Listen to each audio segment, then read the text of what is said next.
Bismillah ar-Rahman ar-Rahim. Your Highness, Sheikh Musa bin Nasir, Excellencies, distinguished guests, ladies and gentlemen, I'm glad to join you today to attend this important event organized by Silatec on empowering youth, transforming societies. I would like to begin by congratulating Silatec, its patron and founder, Her Highness Sheikh Musa bin Nasir. We congratulate you and your team today on 10 years of working to spread opportunities to youth and women across the Middle East and Africa. We are grateful for the services and the support you've been rendering to our people. We are cognizant of the work you are doing around the globe, and more notably in my own country, Somalia. We are particularly grateful for the partnership we've built together in the last 6 years, which has generated jobs, improved the lives of thousands of our citizens, and more importantly, inspired hope. Excellencies, ladies and gentlemen, today's theme is telling. I come from the Muslim world and the sub-Saharan Africa, where the majority of the people are the youth. 70% of our population are people under the age of 30 years. The abundance of the youth can be viewed both positively and negatively. Equipped with entrepreneurial skills and opportunities, the youth can be the backbone of economic growth. Unemployed and destitute, the youth can be a cause for instability and conflict.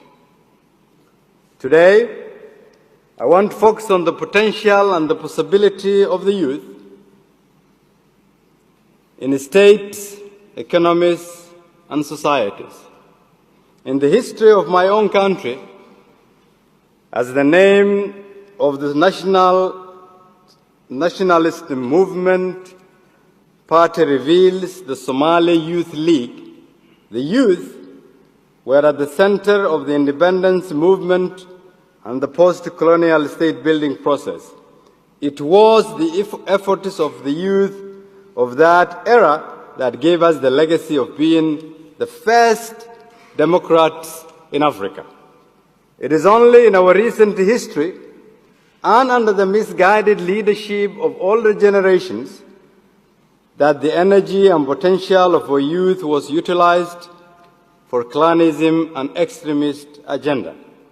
It is my argument today that revival of Somalia's glorious past and its future depends on its youthful population.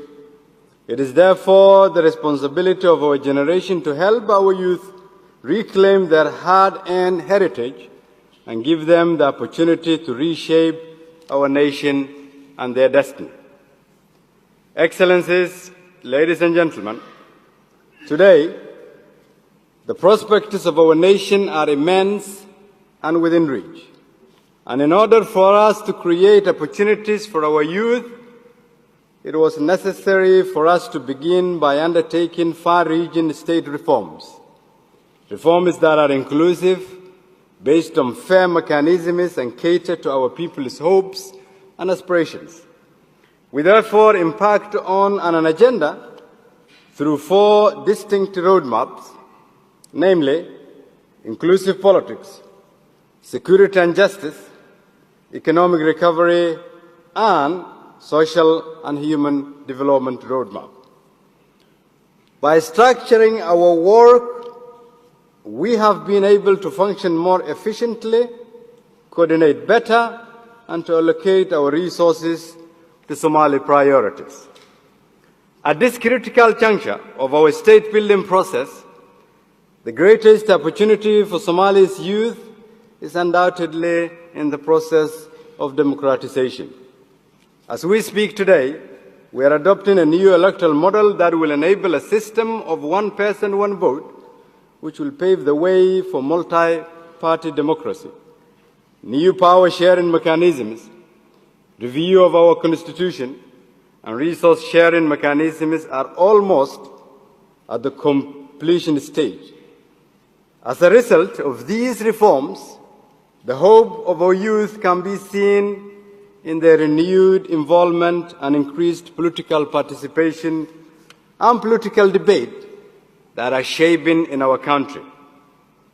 The youth also need to find their space in the economic sphere, as we are in the process of establishing the Somali governance and regulatory framework of our economy that will serve as the foundation of our development and youth-centered economic growth policies.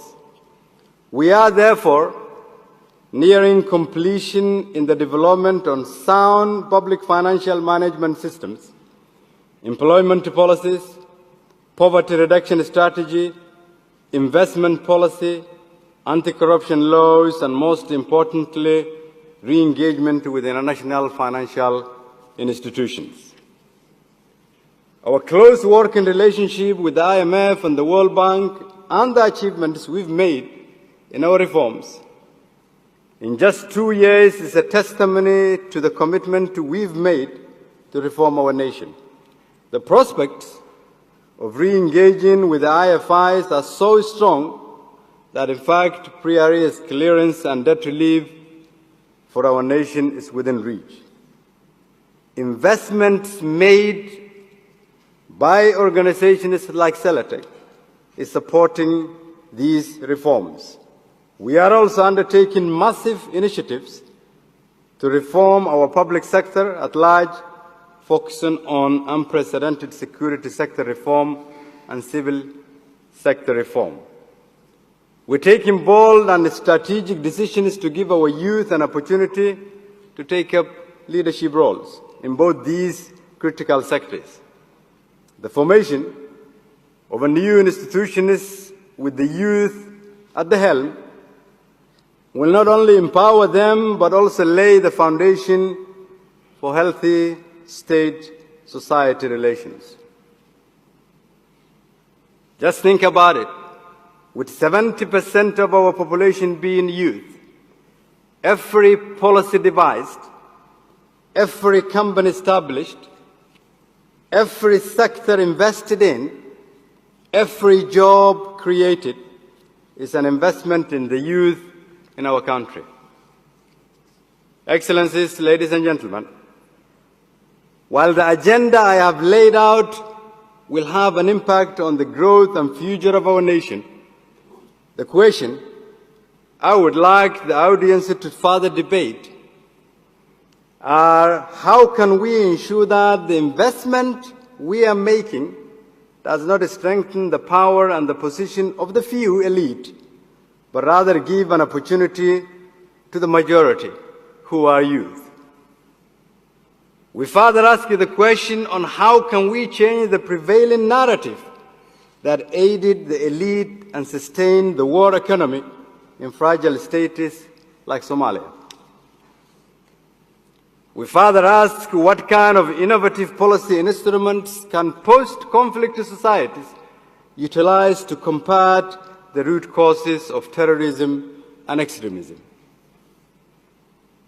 Your Highness, ladies and gentlemen, based on the steps we've taken and the experience we've gained in over the past 2 years, our holistic approach in fighting extremism and terrorism is yielding results. It means it needs a holistic approach in fighting terrorism by investing youth. That can be seen through the positive economic growth, social mobilization, far-reaching security sector reform, and provision of services, including job creation that benefits the youth. But most importantly, the visible hope and political participation by the youth is the greatest indicator. Your Highness, Excellencies, ladies and gentlemen, The Somali model, if fully supported and invested in, will provide lasting solutions for our country as it is Somali envisioned based on the contextual realities on the ground. This model can also become a shining example that can be replicated elsewhere. It is therefore my hope that all of you here today would become advocates for a new narrative to empower youth and transform societies. Let us best utilize the most valuable resource available in the most complex nations, the youth. Thank you.